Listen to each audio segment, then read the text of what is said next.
If we evolved from monkeys, then why are there still monkeys? It's because I really like monkeys.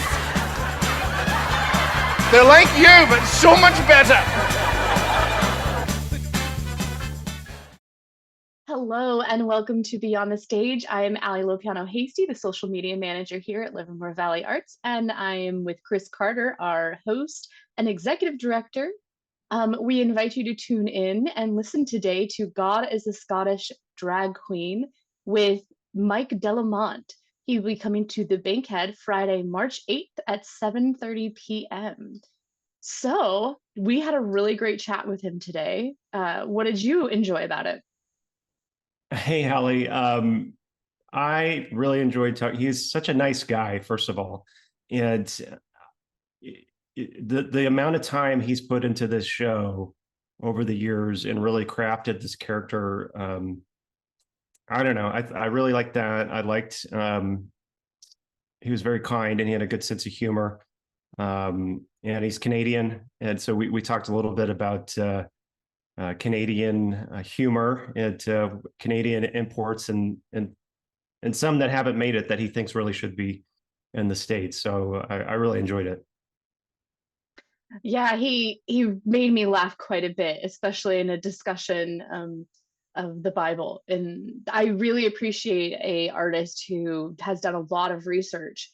If he's going to crack jokes about it, if he's going to make an entire show about it, he did his research. So you know he knows his material. It's not just off the cuff random knowledge. His explanation of the book of Leviticus cracked me up. Yes, you'll have to listen to the whole Yeah. podcast to really get quite a few laughs into that. It Yeah. also made me really want to go and look up some of the comedians and the jokes that he mentioned. Oh yeah, yeah. He's had a lot of things to say about people he admired and humor and comic writing and all of that. So I love learning about that process and how they come up with these things. And he seems like he's got a great mind for this type of show and story. So I'm really looking forward to the show. Do you ever think that you could have been a comedian? No, it's too hard. We talked about, because we talked about how it's, there's people that are funny, but that doesn't necessarily mean you can be a good comic. And it's a different art form altogether. And the kind of what he talked about is the timing and the rhythm and the setup and the payoff. And there's a lot more to it than I think someone who's just simply good at cracking jokes every once in a while could really pull off. So no, I know I'm very funny, but not in that way. You are the king in our establishment for dad jokes. One-liners. Yeah, we like those a lot. He said at one point he has a friend that's full of one-liners, so maybe, who knows, you can have your comedy. You'll be part of the comedy workshop that we've got going on. All right, I'll work on that. I have a feeling many people would be there to watch it. To watch me bomb. Okay. Hey, sometimes you just need that big black Sharpie, like you said. We'll see. I don't know. But I'm sure he's going to land a lot of jokes. He talked about like stories too. It's it's a different kind of humor when you're telling a story versus just telling a joke. And so it's a long lead into whatever you're getting to. But I think part of the joy of it is like the path on the way, right? So how you get from the beginning of the story to that whatever that punchline is at the end. And I also liked how he talked about how well, I don't want to talk too much about it, but you'll have to listen because I thought he had a lot of really good in-depth kind of observations on humor and this type of humor and the title of this show and kind of what it might evoke and what it really is. And I think those are all pretty good observations that he's had and a lot of thought he's put into it. Now, as our executive director, it was your decision to bring him with this particular show. What did you think our Livermore community and Tri-Valley community in the Bay Area wanted to see in this show? Why do you think it's going to hit everybody? Oh, God. I saw the trailer for it and I just thought, this is funny. And, when you're picking shows for, when you're like trying to decide what talent to bring, there's a little bit of risk involved. And some of it is, you can look at history and see what's done well. And then some of it, you have to just rely on your intuition and trust that people are going to enjoy whatever you pick. And so, I don't take that lightly. I spend a lot of time kind of agonizing over what to present it. But I do know our audience, everybody, people in general love humor. And I think our audience likes humor. And I think our audience likes sophisticated humor. If that's, I don't want to, overestimate everybody out there, but I do think the Livermore audience really appreciates smart humor. And that's what I thought of when I saw the previews for this performance. And so, that's what kind of made me think this would be a good show for our area. At one point in the conversation, he mentioned bringing in more aspects beyond the Bible and the nuances of religion that's taught in schools into the show and how important that was. And I kept thinking about when you brought Late Night Catechism and how many people loved that comedy show as well. So I think that they're kind of a similar audience there. I would agree. That's a good observation. I was trying to think of the name of the performance when we were talking, and I'm glad you brought that up. There is, there's something about religion and a little bit of a reverence, but respect at the same time. That kind of, because sometimes it's heavy and it's hard to understand, and when you add a little levity to it, it feels better. And I think when it's done right, it really, it doesn't. It's not offensive. It doesn't. Sometimes it can make you, feel even deeper about what you believe, or appreciate it more, or appreciate, what you've had to go through to get there, and that feeling. So I love that kind of humor, and I think it's really important for us. Well, this is great. Go ahead and enjoy the rest of this podcast and enjoy the interview. Thank you for joining. Oh, Hey, how are you? I'm very well. How are you? We're doing great. Mike, my name's Chris, by the way. I'm the executive director over at the Bankhead. It's nice to meet you. Nice to meet you too. And we have Allie on the line. Hello. First, I just want to say that thank you for joining us. And we're looking forward to having you, Mike, for God as a Scottish Drag Queen on Friday, March 8th at the Bankhead in Livermore. Have you been to Livermore before? Are you familiar with the Bay Area? I've been to the area, but never to the city. So I'm excited. All right. I've been through the area, but yeah. You're going to love it. You're going to love it. Well, and the show's selling pretty good too. So we're real pleased that you're coming out. That's great. And I know Allie and I were doing some research on you before the show. I hope that's okay. We were sleuthing a little bit. So Deep dive as you like. Yeah, right. So tell us a little bit about your background. You're from Canada, right? Is that? I am indeed. You're Canadian. And then have you always been in comedy, or what did you do before you got into comedy? I've always been in comedy. So I started doing sketch comedy and then went into stand-up comedy and then turned some of my sketch comedy characters into one-man shows. And so it's been a blur this whole time, but but it's always been comedy. So that's always been the interest. We love comedy. I was watching one of your stand-up bits about being scared. My wife was wondering what was going on up here because I was laughing pretty hard. But that's good. That's good. Yeah, I know I really enjoyed it, and I wanted to ask. It seems to me like comedy and Canada seem to go really well together. I for some reason there's like this disproportionate amount of comic actors and comedians that come out of Canada, and I don't know if that's just my own observation or if I'm just paying attention to that. But what is it about comedy in Canada that just it just seems more prolific than other genres that we present. Canada seems to be it feels to me anyway, comedically, like the love child between the US and England. So when I grew up with a pretty strong mix of American TV and movies, but I also grew up with Blackadder, Monty Python, Fry and Laurie, iconic British influences. And I think because of that, most Canadians have a very self-depreciating, we don't really buy into our own hype sort of style, which I think it's just the amalgamation of those two very different, because a lot of American comedians, they grew up on George Carlin and very political, driven entertainment. And so I think Canadians bring an air of silliness to that because of our English influences. So I feel like that's the gumbo recipe for our love of comedy, but it's certainly a willingness to be silly and never take yourself too seriously. So I love it. So it's worked for me.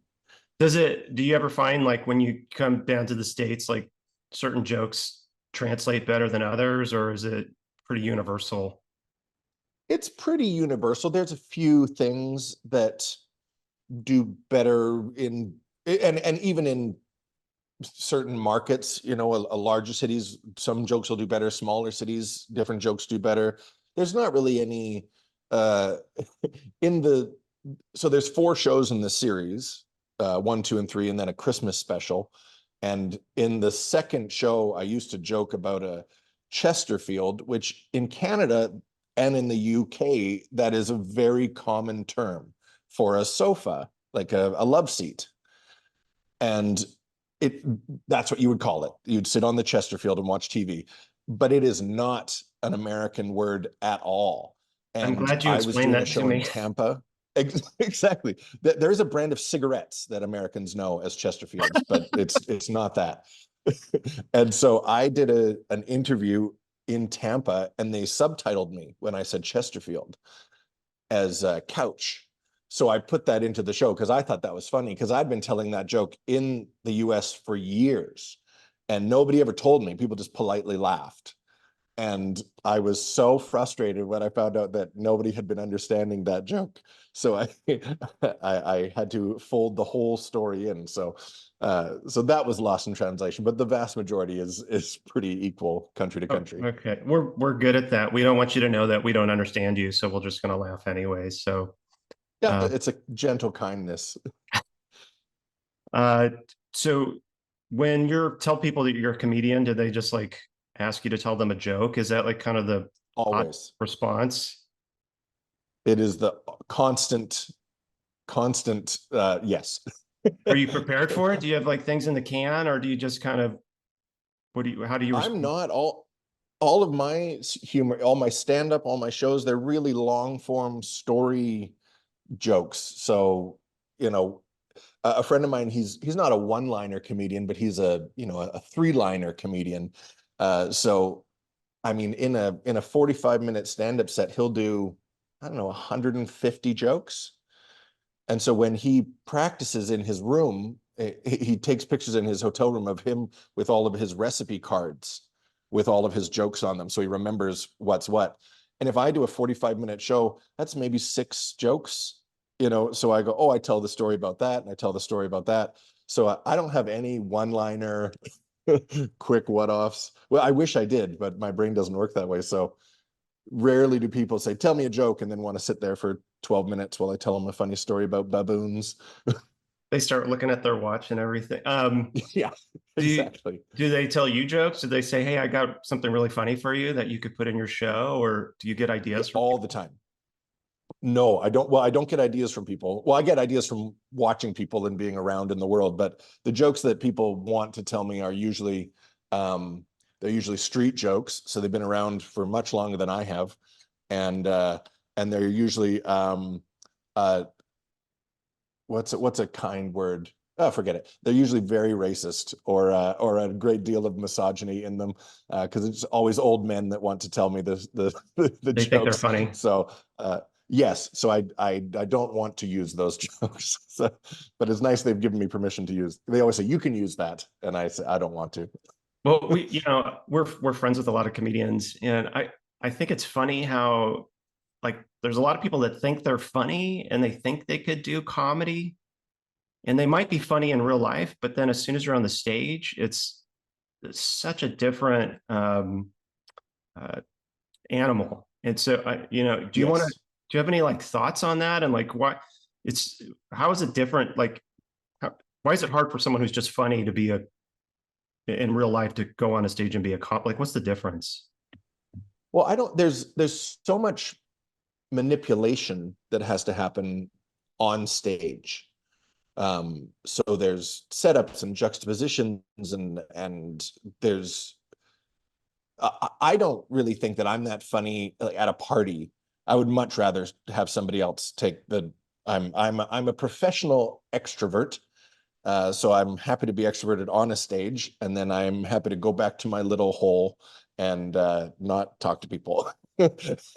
But on stage, I mean, you have to really listen to the audience, and you have to anticipate a laugh, you have to ride out a laugh, and you have to know, oh, I peppered that little tiny joke 20 minutes ago so that in 10 minutes from now, it'll feel like an off the cuff, in the moment reference.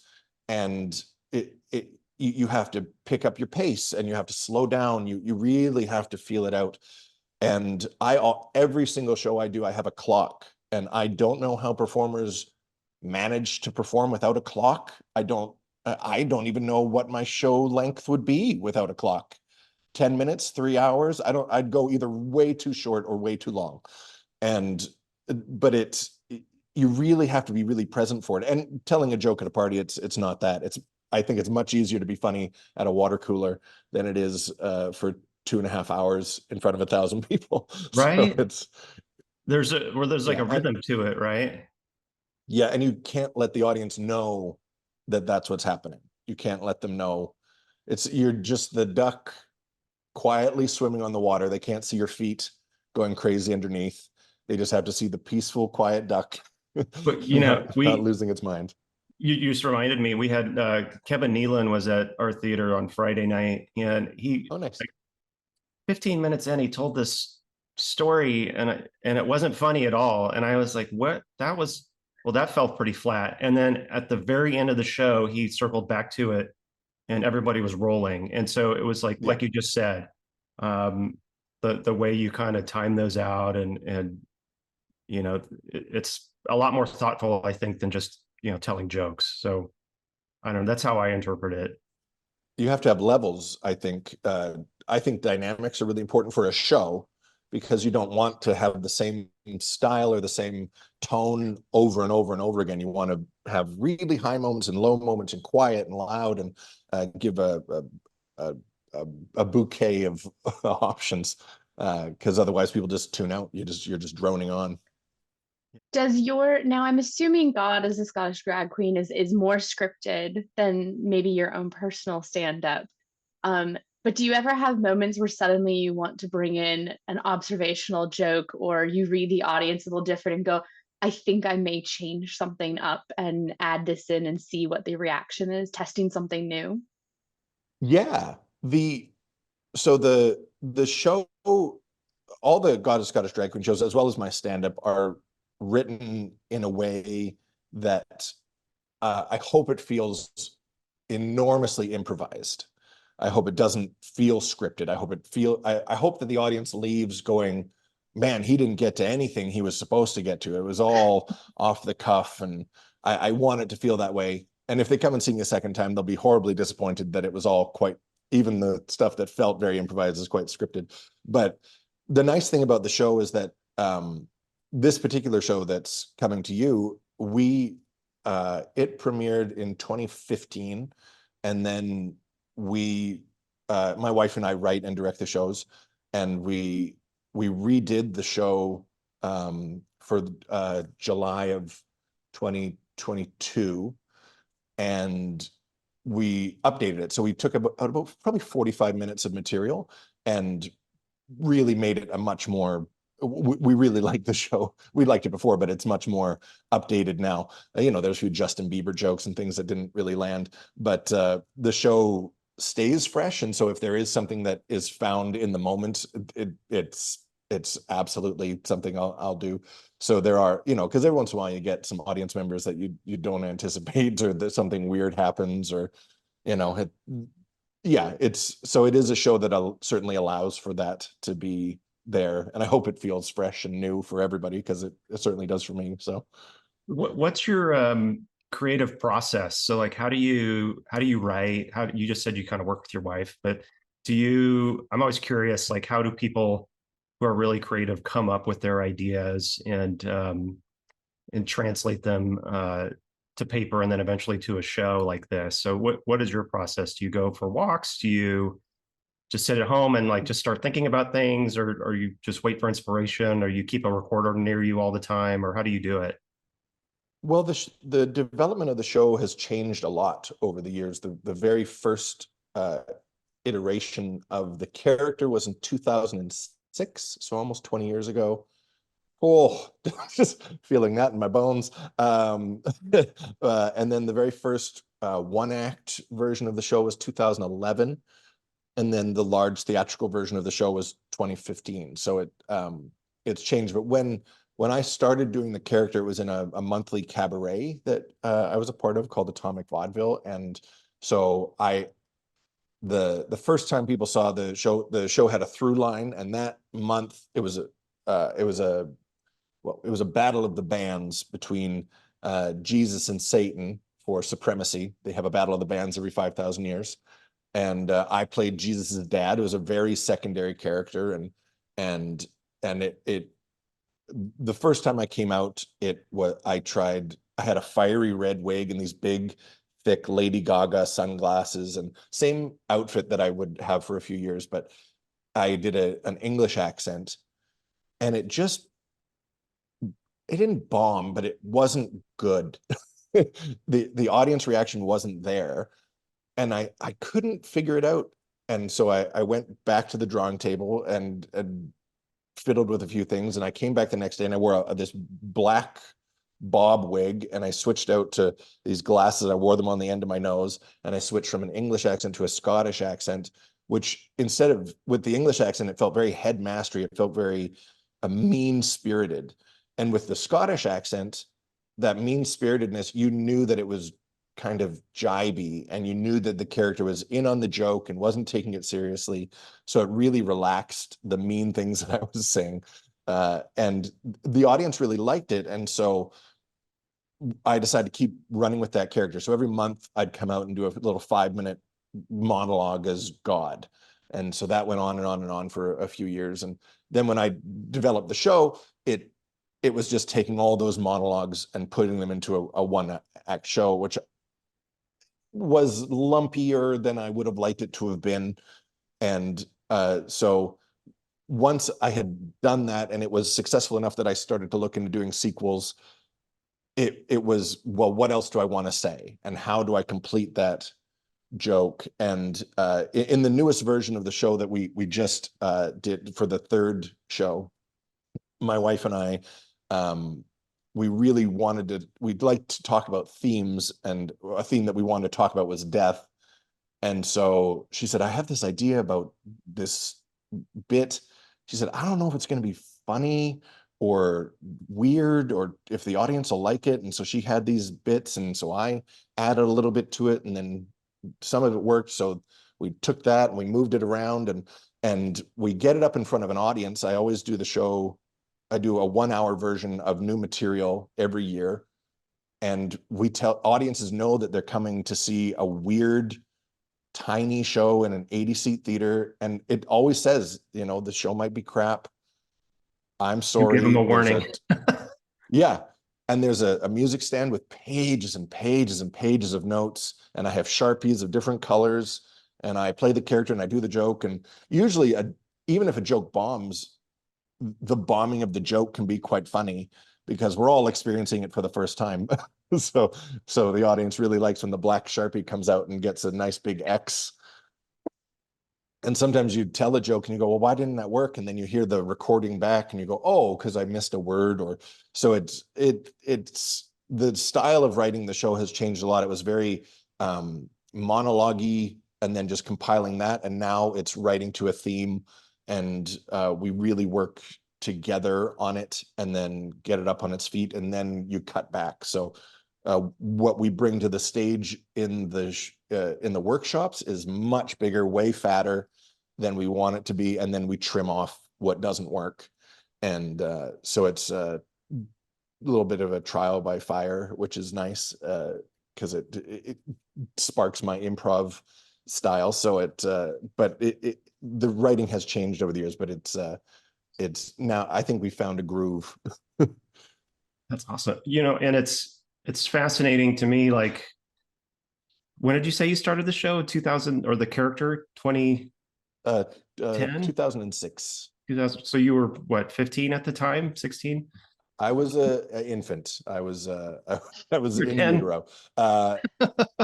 No, I must have, gosh, how old would I have been? 21, something like that. Okay. It's like the evolution of this character, and the amount of time you've put into it. Does it feel like you've really got a lot of it figured out, and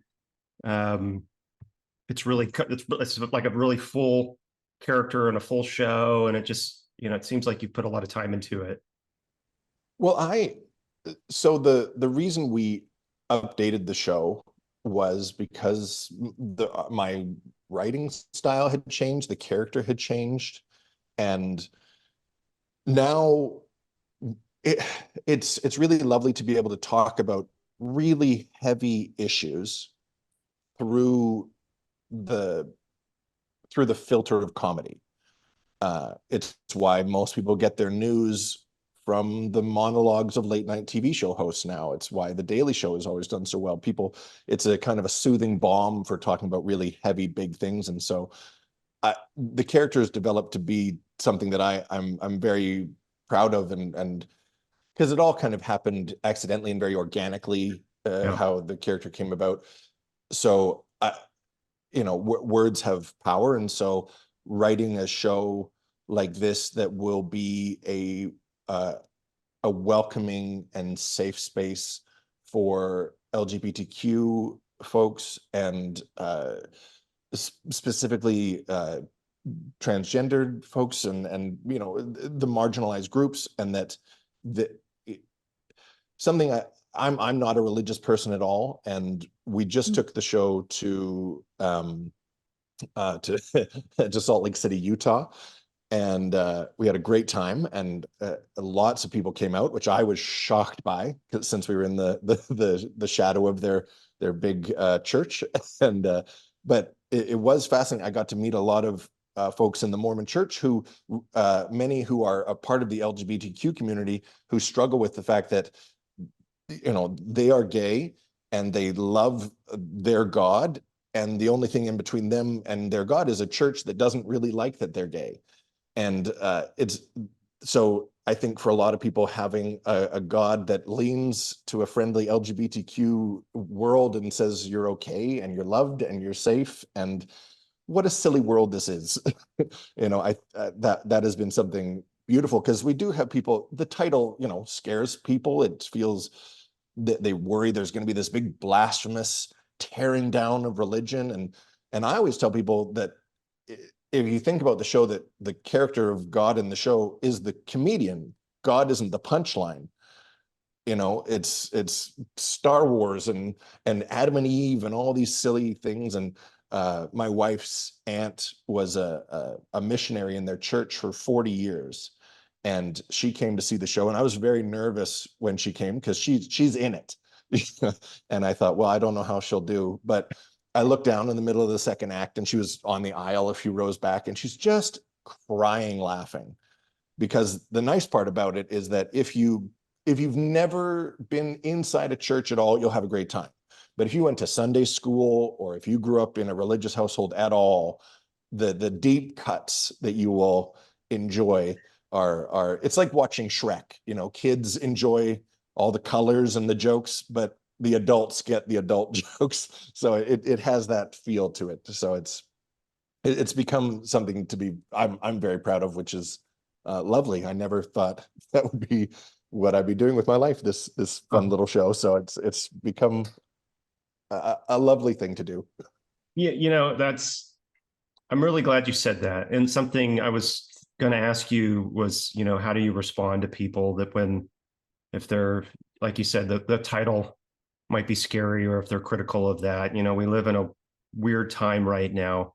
I feel like you kind of answered that question already, but what do you say, when somebody comes at you with a, really negative feedback before they even get a chance to see it, just based on the title of the show?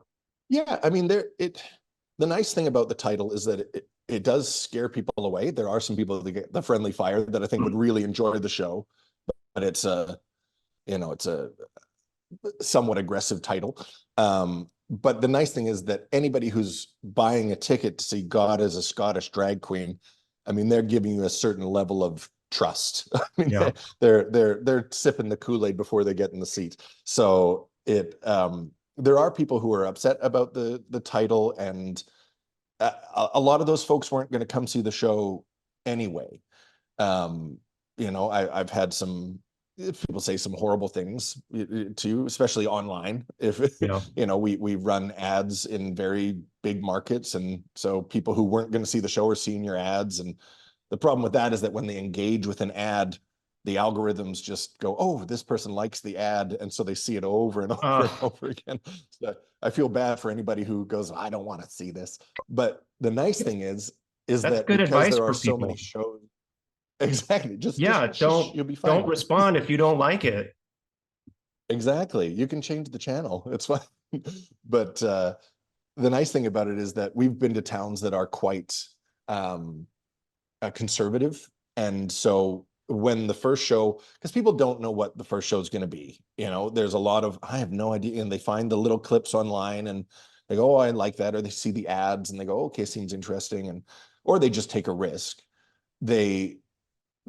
When we come back to that same town with any of the sequels, it becomes a large group of people who know what the show is and know the tenderness of it. And so we've gone back with the sequels to towns, and people go, well, I don't like this. And then there's just a sea of people on Facebook who go, you don't even know what you're talking about. It's a great show. And so we build these kind of fan bases. But the show, when I started doing the show, I had never read the Bible. I didn't know anything. And now I've read it a lot. Both my wife and I are ordained ministers. We're very proud members of the LGBTQ community. I mean, we're a lot of things. So it's people get upset, and that's okay. But the show is there's a lot of heart to it, which has made it quite endearing, and it's stayed with people for a long time. That's why we're able to keep going back to the same towns with a new show, and the audiences get bigger and bigger. So it's you can't fight the haters. So you just have to let it slide off your back, or maybe they'll come see the show. But I've never had somebody, some people are angry about the title, but I've never had anybody angry after the show. So that to me says we're on the right track. Mike, you mentioned earlier some of your background in vaudeville. And vaudeville is such a gateway into that theater world. It's like comedic and theater are all combined in vaudeville. Do you find that was a great stepping stone into creating your comedy? And did you get material from your own experiences in vaudeville and all the chaos that can occur? I had so that company still exists, and they still do shows, and they're so on the pulse. When we were doing those shows, I never felt cooler. Like I knew every hot topic thing that was going on, and we did bits about it. And now I feel a little bit out of shape with it, but it prepared me to do everything. So and things would change so much, from show to show to show, because we do maybe 4 shows in a row, and each show would be so different because we go, well, that bit didn't work there, so we got to move it over here, and we got to, we're taking that out. Here's a new script for this, so you have to learn a 5-minute monologue that day, and we're going to do a dance here, and so you have to learn a dance, and you have to, the appreciation that nothing is precious and things have an expiry date, and just being in the moment and enjoying it for what it is. And then, I've had jokes. I really like local reference jokes. I really try to find stuff in the town and get a pulse of what's happening in the city. And that came right out of doing those shows. And, sometimes you find something that is so funny and it works so well in a town, and it's heartbreaking to walk away from that joke, but it won't work anywhere else because nobody else, it's too in the moment. But learning that things have their time. That's okay. There's jokes that I miss telling, but nobody will appreciate it as much as that crowd in that theater on that night. So trying to find those things and then being able to just let them go and walk away and find something new is very much came out of that. So let us know if you need any nuggets about Livermore then, so we can help you out with that. Sounds good. I think he could do a really good bit on our light bulb. The world's longest running light bulb is in Livermore. It's been going for over 100 years. The world's longest running light bulb? Yep, has not gone out in over 100 years. So it was just a normal size light bulb? I don't know. You'll have to do research. It's like 1 watt. It's not even that much. You could barely see it, but it was in the fire station, and then they moved it to another firehouse when they closed that one down. It's still going. But that's about it. That and the Livermore lab. We got a lot of scientists out here, Oppenheimer and all that stuff. Nice. Yeah. So you'll probably have a lot of PhDs in your crowd. There we go. I'll take it. There you go. And I love your explanation of the show and the theme and how making people feel comfortable about it. And it just made me think about the arts in general. There's such a long history of drag, going all the way back to Shakespeare and in the movies and Mrs. Doubtfire and Some Like It Hot and Tootsie and all those things. And it should be, just a natural part of the arts, if it just feels good. And I'm glad you're doing it and continuing that tradition. And there's a very drag is such a hot button issue right now, and I'm in Orlando, and we like to go to a place called Hamburger Mary's, and they do a big drag brunch, and it's a bunch of queens and a bunch of theater kids, and they do their Broadway songs, and you drink some mimosas, and it's great, and there's lots of kids in the audience, grandmas. It's a very fun, easy thing, and this and it is very kid friendly. And I have been to drag shows that were not kid friendly, not at all, and there were no kids there. So the idea that one particular kind of art wouldn't have layers to it, this people are banning drag shows, but there are different kind of drag shows. I have a 4-year-old nephew, and I would let him watch Toy Story. Toy Story is great. I probably won't let him watch Saving Private Ryan. Yeah. Because that would be inappropriate. But to ban all Tom Hanks movies because they're not appropriate for a child, that seems like a foolish thing to do. You just don't take your child to see, Philadelphia. You take them to the fun ones. But so it's been who would have guessed that it's the it used to be that people were angry that it was a show about God, and now they're angry that God could possibly be a drag queen. And the funny thing is that when they see the show, they realize very quickly that it's not a drag show. God isn't a drag queen, but the idea of that comes from the Sistine Chapel, which is the most famous depiction of the Judeo-Christian God, of him and Adam. And if you look at it, it's fascinating. Give it a Google if you haven't seen it. Yep. But he's in the most effeminate pink nightie. Like, it looks like a little negligee. It looks very much like in the 90s when those rom-coms would come out, and then the mom's new boyfriend would come down and he'd be wearing her nightie. That's what it looks like. So when we created the character, we love the idea of that Sistine Chapel God, that he looks so angry. He's got a big beard and he looks so fierce, but he's sitting in a beanbag chair full of babies in a pink negligee.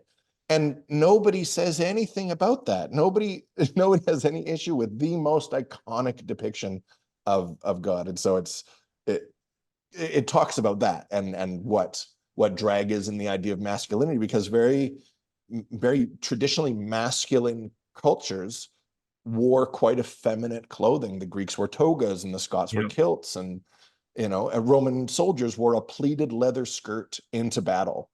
And the drag in the show is the conversation of what is masculinity in the terms of an outfit, because there is no such thing as women's clothes and men's clothes. It's just fabric. Right. Who cares? It doesn't, that a lady can wear a pleated leather skirt and she's very feminine, but then a Roman soldier can wear a pleated leather skirt and conquer half the world, and he's what is he? So that's where that conversation began. But it's the Sistine Chapel. I blame. All right, we'll blame them too. Yeah, and there's also a long history of irreverence too. I feel like and you think of Monty Python and The Life of Brian and all the way up to the Book of Mormon, and just it's okay to have fun and be a little irreverent and to not take yourself too seriously, but at the same time still respect what people believe. And so I think my feeling is that this is what you've been able to do pretty well with your show. When people come to see the show, and they actually experience it, there is no dismissal of the existence of God. That's God, and and these are the mistakes that God made, and just viewing the world from a deity's eyes. And so there isn't a dismissal of belief, there isn't a dismissal of faith, there isn't anything like that. And so it's been really nice to be able to look at these things and talk about them. And the nice thing is that a lot of people say, "Oh, I learned so much from that show. That's so nice I had no idea." And a big thing that we talk about is the amount of things that are taught in religion but aren't in the Bible. And so there's a lot there. Yeah. And so it's become I was shocked that we would have 4 completely different 2-hour shows out of this, but it's become there's a lot there. There's a lot to talk about. The material is endless. To talk about. Yeah. Well, we're going to wrap up soon. A couple quick other quick questions. Who are your favorite comic inspirations or comedians or comedic actors? Is there anybody in comedy that you really look up to and admire? Yeah. I mean, I like a joke, so I like a bit rather than it's like it's like musicians, sometimes you don't like the album, but man, that one song's a real banger. Like it's and so there's a lot. There's a lot of UK comedians that I really like. Tommy Tiernan is phenomenal. He's an Irish comedian. He really makes me laugh really hard. I always really like a comedian that makes me laugh because I don't see where they're going. Nate Bargatze is on tour right now, and he's had a few Netflix specials. Tennessee Kid made me laugh out loud really hard. There's a comedian named Ryan Hamilton. He's New York based now, but he's a Mormon comedian. He's a straight cut, clean comedian. And he does a joke about a hot air balloon that had me scream laughing. And I've seen it live, I've seen it on television, and it equally is funny both ways. So it's anyone who can tell a joke in a way that I don't anticipate it coming is always, I love it. So but there's lots. I mean, I grew up very heavily influenced when I was much younger by Rowan Atkinson. And so the whole Mr. Bean Blackadder, that Yeah. was a big, that really did it for me when I was a teenager, and still does. But these days it's more about the specific joke than any one person. Do you think it's harder to do clean comedy? No, No. I think it's no, I think you just have to move forward with purpose. And so you can tell any joke, and people, I do stand up on cruise ships every once in a while, and those are always completely clean. And people say, "Oh, that's nice that you did clean." It's so lazy to swear, and it's not. It's really hard to write dirty material. It's really hard. I don't really have that. Pardon me. I don't really have the mindset to write super dirty material. I have friends that are so dark and dirty, and I don't even have a brain for that. So there's different skill sets, I suppose. Okay. Maybe it's just how you're wired. Okay, I got you. So we do a game and we call it either or. It's real easy. And so if you're Okay. up for it, what I'll do is just ask you a series of I'll do a series of items to compare, and you pick the one you like the best, right? So Okay. just pick one. So if I say sunrise Is or this like an ink sunset, blot? Like, what was that? is this like an ink blot? Will this tell Kind of me like an ink blot. Yeah, what this kind is of how we get to person? know you better. Oh yeah. So Turns if I out you're a say real piece of trash. there's no wrong answer. Maybe Oh, maybe I don't you know. say that now, but I'm being lured into your trap. We'll start with the sunrise or sunset. Sunset. Okay. Fruits or vegetables? Do you need qualifications or just the No, answers? you can just give me an answer. If you feel like you need Okay. further explanation, you can. So fruits or vegetables? Sunsets. Okay, sunsets. Fruits or vegetable? Fruits. Fruit. Winter or summer? I don't know. Summer. So okay. Cats or dogs? I'm far dogs, but I'm far more invested in these than I should be. If you need more time, let me know. Well, they're very difficult. They're going to get harder. Just want to give you a heads up. Okay. iPhone or Android? iPhone, I guess. Everyone says that one. Okay. Pirates or ninjas? Oh, you see, yeah, that's a very, I don't know. Pirates. All right. Ninjas are so quiet. They got no sense of humor. I know. And their rum tolerance is nothing. Though I feel like their sake tolerance would be, because sake is tricky. Sake only activates when you stand up. Because I've been to many a Japanese restaurant, and you're like, the cups are so little. You have 3 or 4 of those bad boys, and then you try to go home and you can't even leave the restaurant. But yes, pirates. Oh, yes. Have you seen All Our right, sorry, Flag Means Death? Yes, that's a great show. It's brilliant. Yeah. Those specific bringing that up. pirates. those kind of pirates you like the best. Creamy or crunchy? As in peanut butter. Sorry. Oh, okay. Peanut butter or crunchy peanut butter? That could go anywhere. Creamy. Creamy. Okay. That was the wrong answer, by the way. I'm just kidding. I knew there was a trap here. Soup or salad? Salad.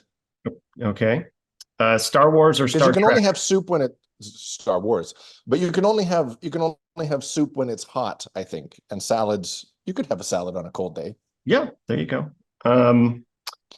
Mike Myers or Star Wars? Star Wars. Okay, that was the right answer, by the way. We're gonna do Canadian comic actors here. Mike Myers or Jim Carrey? Ooh. Oh, that's a real Sophie's choice. Jim Carrey. All right. Mel Brooks or Monty Python? Mel Brooks. Okay. You answered that really quick. Mel Brooks is the gold standard. Old Testament or New Testament?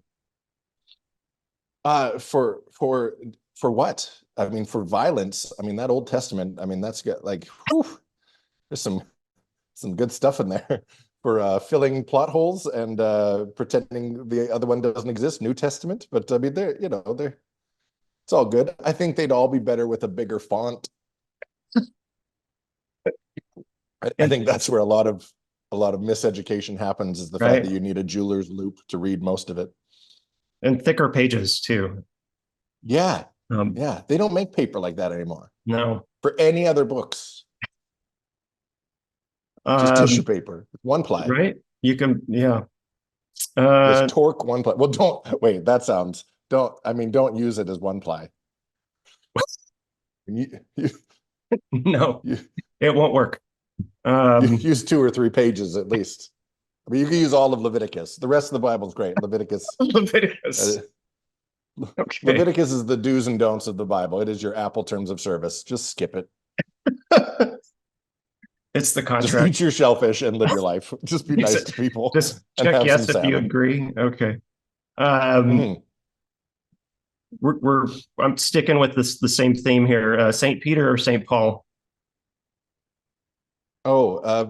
Peter. Peter. Really nice basilica. I mean, you gotta Is that the also biggest the one? doorman too. Is St. Peter's bigger than St. Paul?